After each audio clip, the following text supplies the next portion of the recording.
Bienvenue sur Africa 24 dans cette nouvelle édition du QG Weekend. Voici les titres de l'actualité. Disparition ce dimanche 24 avril de Papa Wemba, artiste emblématique de la musique africaine. Le musicien congolais a été victime d'un malaise lors d'un concert en Côte d'Ivoire. Et les Équato-Guinéens votent ce dimanche pour le premier tour de l'élection présidentielle. 7 candidats sont en lice pour ce scrutin. Les résultats sont attendus le 28 avril 2016. Du sport également dans l'actualité avec le match retour Tunisie-Niger qui a eu lieu ce 23 avril. La sélection tunisienne s'est qualifiée au deuxième tour des éliminatoires de la CAN 2017. Papa Wemba est décédé ce dimanche à l'âge de 66 ans. Le musicien congolais a été victime d'un malaise lors d'un concert à Abidjan. Ce samedi, Papa Wemba est connu pour avoir remis au goût du jour la rumba congolaise. Les précisions tout de suite de notre envoyé spécial à Abidjan, Hortense Assaga. Le monde de la culture est en deuil. C'est ici à Noumabo que les organisateurs du FEMUA, le Festival des musiques urbaines d'Anoumabo, ont annoncé le décès de l'artiste Papa Wemba.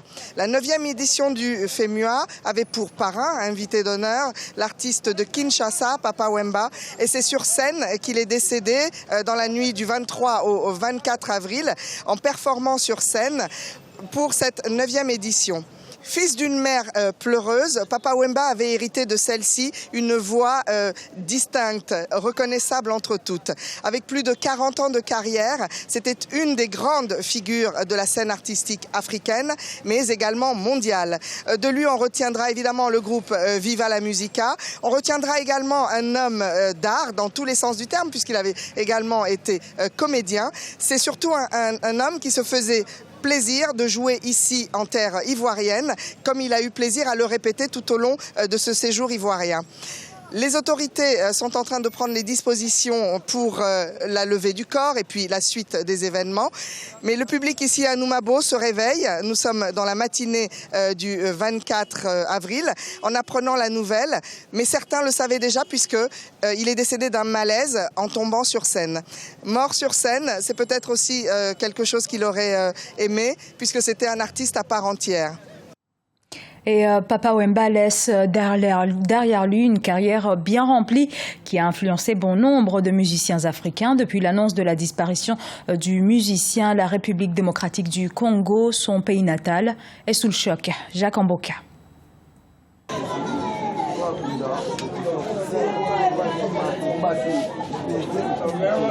le pays qu'on appelle RDC, nous avons 2 activités qui bat son record. Il y a le sport, il y a la musique. Donc, bref, dans la culture congolaise, Papa Wemba, c'est l'icône, c'est le monument. Je crois bien, c'est un papa qui représente beaucoup pour nous. Parce que quand on était petit à Bandal, je l'ai connu à travers la famille Chako. La famille était là parce que Papa Wemba était là. Moi, je suis Mongo. Et vous voyez les relations ancestrales entre les Mongo et les Tétés-là. Donc j'ai été adopté dans cette famille de Papa Wemba. Je suis parmi l'un des plus proches de Papa Wemba, car je travaille avec lui pendant beaucoup des années, tant que son porte-parole privé. À part ça, j'ai toujours été à côté de lui partout où il était, dans tous les concerts qui pouvaient se présenter, j'étais toujours à côté de lui.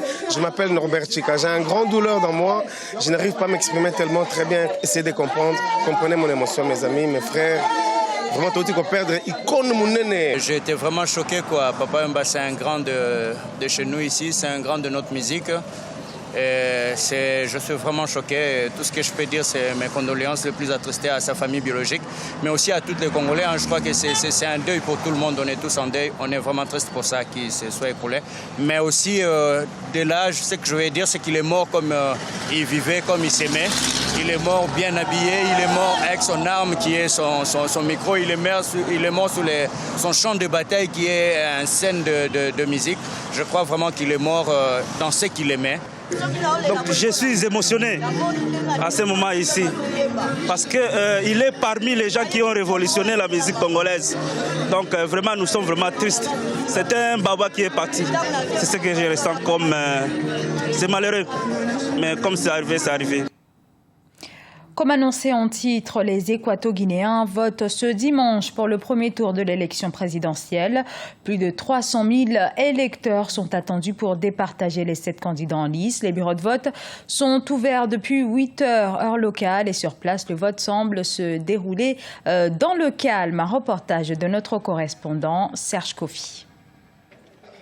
316 000 électeurs équato-guinéens sont appelés à élire leur président ce dimanche. Ici au bureau de Malabo 2, en périphérie de la capitale équato-guinéenne, les bureaux de vote ont ouvert à 8 heures et on a pu remarquer une certaine affluence. Ce sont en tout 1397 bureaux de vote qui sont installés sur l'ensemble du territoire pour permettre aux équato-guinéens d'accomplir leurs devoirs civiques. Nous étions au bureau de vote de Paraíso et dès 7h30, nous avons vu que le dispositif électoral était mis en place déjà.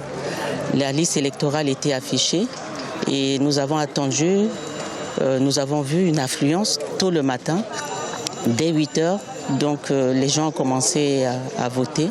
Pour l'instant, c'est calme et les gens votent dans la sérénité. 7 candidats se présentent pour cette élection, dont Teodoro Biangema Bazogo, le président sortant. La population dans son ensemble souhaite que ce vote se déroule de manière apaisée. En principio, un alivio, ¿no? Sabes que estos momentos la gente habla mucho. C'est un soulagement pour nous parce que les moments électoraux sont des moments de confusion.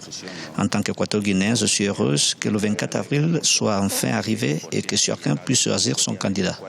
Y que cada uno pueda decidir a su candidato. Los deseos para este día. Ce que nous voulons, c'est que cette journée contribue au développement, mais aussi pour une paix en Afrique. Et au niveau de mon pays, la Guinée équatoriale, mon souhait est que le meilleur gagne. Je souhaite que cette journée se passe bien, sans aucune convulsion ou interruption. Ce scrutin est placé sous haute sécurité et les forces de sécurité se sont installées sur les points névralgiques de la capitale. La fermeture des bureaux de vote est prévue pour 18h heure locale. Ici à Malabo, la capitale de la Guinée équatoriale, nous avons pu remarquer que la plupart des bureaux de vote ont ouvert à 8h du matin. Les électeurs se sont rendus effectivement aux urnes. Derrière nous, nous en avons rencontré quelques-uns qui nous disent que ce jour est un grand jour pour eux, pour leur pays, la Guinée équatoriale. Et sachez que vous pourrez suivre sur notre antenne ce dimanche et en direct de Malabo la soirée électorale dédiée à ce scrutin présidentiel à partir de 19h GMT. Après sa défaite au match aller à Tunis face aux Aiglons de Carthage sur un score de 3-0, l'équipe nationale U20 du Niger a été éliminée ce samedi au match retour qui s'est déroulé à Niamey, capitale nigérienne. La sélection tunisienne se qualifie ainsi au deuxième tour des éliminatoires de la CAN Junior 2017. Un reportage de Sadou Alizé Mokhtar, notre correspondant au Niger. Remonter 3 buts et espérer la qualification au deuxième tour. Telle était la mission ce samedi 23 avril 2016 de l'équipe des moins de 20 ans du MENA du Niger devant les Aiglons de Carthage de la Tunisie. Pour cette rencontre qui rentre dans le cadre des éliminatoires de la CAN Junior 2017, le MENA attaque dès le coup d'envoi et se procure beaucoup d'occasions de but. Mais les jeunes Nigériens sous pression se heurtent à une défense tunisienne bien en place. Les Aiglons conservent bien leur cage inviolée à la fin de la première période. À la reprise, sous une forte chaleur, le MENA Junior se fait surprendre par une contre-attaque des Aiglons à la 68e minute. Diib Naïm en solitaire traverse la moitié du terrain avant de décrocher un tir puissant qui bat le portier nigérien Mohamedou Boubacar. 1-0. La messe est dite pour le MENA qui devait marquer alors 5 buts pour se qualifier.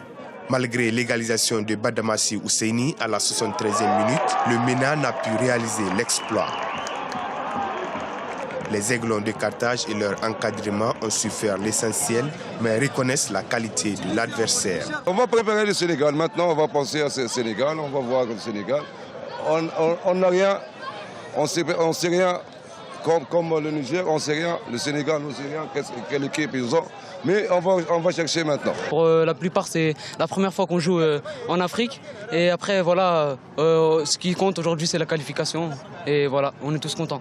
On se prépare déjà pour le Sénégal. Pour le coach nigérien, c'est l'expérience qui a manqué à ses joueurs. Nous avons mis en place une tactique qui puisse nous permettre d'aller devant le but et de chercher à scorer.